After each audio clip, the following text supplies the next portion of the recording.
தேர்தல் பயணம் எங்க தேர்தல் பிரச்சாரத்துக்கு கிளம்பிங்க? 2026 தேர்தல் பிரச்சாரத்துக்காக கிளம்பிங்க ஐயா? ஆமாம்மா, எடுத்துக்கிறோம். என்னென்ன ஊருக்கு போறீங்க? தருமபுரி மாவட்டம், சேலம் மாவட்டம், 2 மாவட்டம். ஐயா வந்து பாமகவுக்கு மாமலம் சின்னம் ஒதுக்கிறாங்க, அது எங்களுக்கு தான் சொல்லிட்டு ஒரு தரப்பு வந்து சொல்றாங்க ஐயா. பீகார், தமிழ்நாடு, புதுவை பொங்கல் சொல்லினாலும் அப்புறம்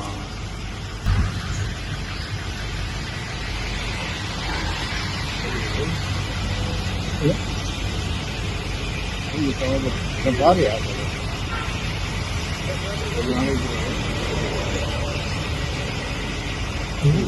புரியல ஐயா.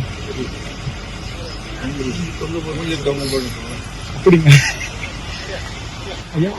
இன்னொரு விஷயம் வந்து பாமக 2 அணிகளாக இல்ல, ஒரே அணி தான். தலைவர் வந்து அன்புமணி செயல்படுறாரு, நிறுவனர் வந்து